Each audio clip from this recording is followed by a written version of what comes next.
Oke, kembali lagi bersamaku dan saya adalah kreator dari Stargazer Ball Kingdom ya.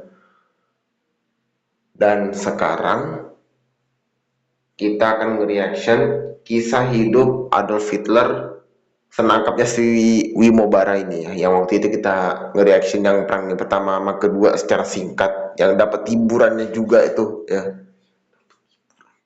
Ini sumpah nih channel ini ada hiburannya, Cok. Ada hiburannya gitu ya. Makanya gue betah nih nonton dia ya. Oke, langsung aja kita mulai. Di belahan bumi Eropa, tanggal 20 April 1889, lahirlah. Oh,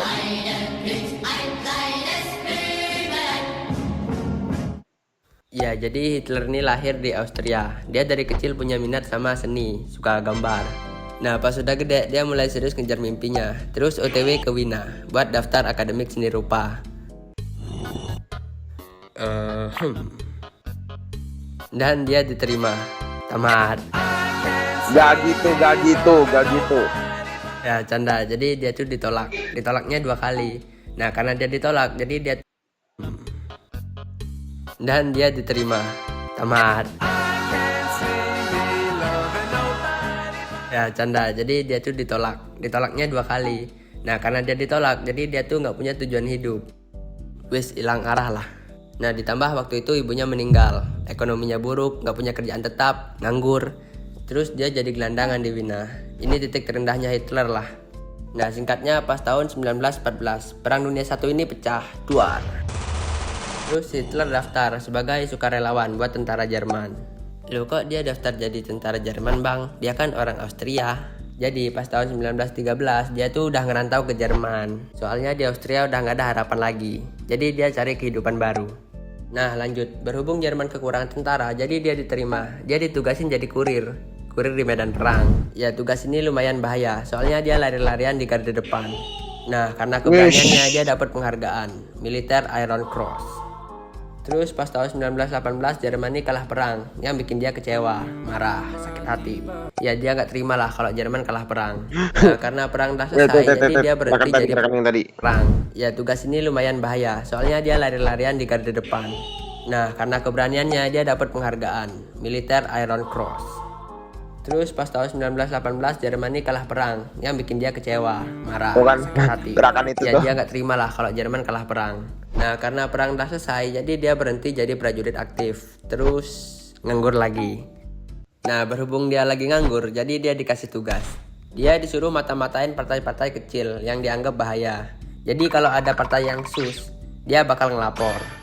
Waktu itu dia mata-matain partai DAP, Deutsche Partai Pekerja Jerman. Bukannya curiga, dia malah tertarik. Soalnya visi misi partainya sejalan sama otaknya Hitler, yang benci komunis sama benci Yahudi. Dia sampai ikut ngehadirin rapat, ikut debat. Itu teman lu, Bang. Nah, Anton yang lihat potensi Hitler langsung ngajak dia join partainya. BTW Mas Anton ini ketua partainya, ketua guild. Dari sini awal karir politiknya Hitler kebentuk. Dia tuh famous gara-gara gaya pidatonya yang penuh emosi, menyalah. Pidatonya sering nyalah-nyalahin pihak tertentu kayak Yahudi, komunis. Dijadiin kambing hitam buat memperjelas kenapa Jerman kalah perang, terus bikin hidup rakyat jadi sengsara. Nah, rakyat yang dengar pidatonya Hitler jadi kebawa emosi. Mereka ngerasa kalau kata-kata Hitler tuh relate di mereka.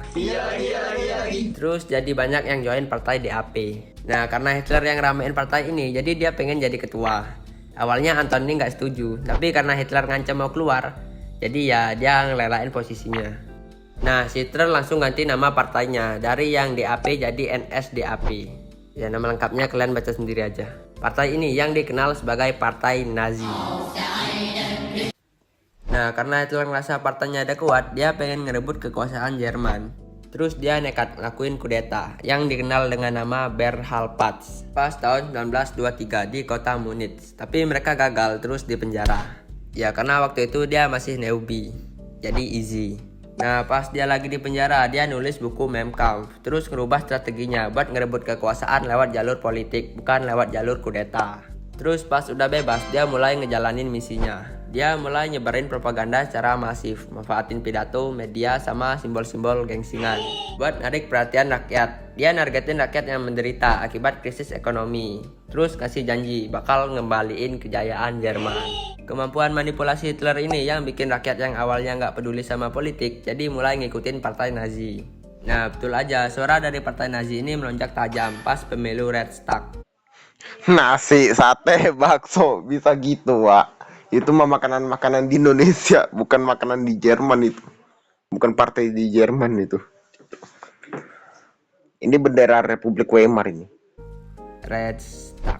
Terus ngejadiin Nazi sebagai partai terbesar di parlemen setelah pemilu 1932. Sat-sat lagi pas tahun 1933, dia resmi ditunjuk jadi konselir Jerman. Anjay. Nah nggak lama tiba-tiba ada kejadian, ada kebakaran di Reichstag. Nah si Hitler ini manfaatin kejadian ini, dia nuduh komunis sebagai dalang dari insiden kebakaran ini. Tujuannya biar publik jadi takut sama ancaman komunis. Terus jadiin alasan dia buat ngeluarin dekret darurat. Nah takut kan lu sama dia, takut kan? Ya gua keluarin ini ya. Ya dekret ini sebagai senjatanya Hitler buat memperkuat kekuasaannya. Jadi dengan dekret ini dia bisa ngesolasi semua lawan politiknya tanpa proses hukum, dapat kendali penuh atas politik Jerman. Ya simpelnya kayak jadi admin. Terus pas tahun 1934 tiba-tiba presiden Jerman ini wassalam. Nah karena kursinya kosong jadi dia ngambil alih kekuasaan tanpa adanya pemilu. Ya karena mayoritas rakyat Jerman tuh udah percaya banget lah sama dia. Terus dia gabungin jabatan kanselirnya sama jabatan presiden, difusion. Dan jadilah Führer. Ya sejak saat itu dia jadi penguasa tunggal Jerman, diktator. Terus dia mulai ekspansi wilayah, nguasain Austria, nyerang Polandia, yang micu Perang Dunia II. Ya jadi orang yang mancing perang di wilayah Eropa itu dia. Dia berhasil nguasain 12-15 negara. Wilayah kekuasaannya tuh terbentang dari Prancis Barat sampai ke Rusia Timur. Ya dia kayak hampir nguasain Eropa lah. Nah biar cepat gue langsung ceritain gimana kekalahannya. Jadi pas tahun 1941 dia nyerang Uni Soviet, tapi gagal karena musim dingin, terus perlawanan dari Uni Soviet. Terus dari arah barat tiba-tiba pasukan sekutu mulai ada pergerakan. Dia nyerang wilayah jajahan Jerman, terus ngelepasin satu-satu. Nah pas si Jerman mau nyerang balik, tiba-tiba Uni Soviet ikut-ikutan, dia nyerang dari arah timur. Ya jadi Jerman ini kayak kena sandwich dari arah timur sama arah barat. Terus yang berhasil duluan masuk ke Berlin, itu Uni Soviet dari arah timur. Sebenarnya sekutu barat juga udah sampai di Jerman, tapi mereka berhenti di sekitaran Sungai Elba. Ya mereka sengaja nggak ikut nyerbu Berlin, soalnya udah ada kesepakatan sama Uni Soviet.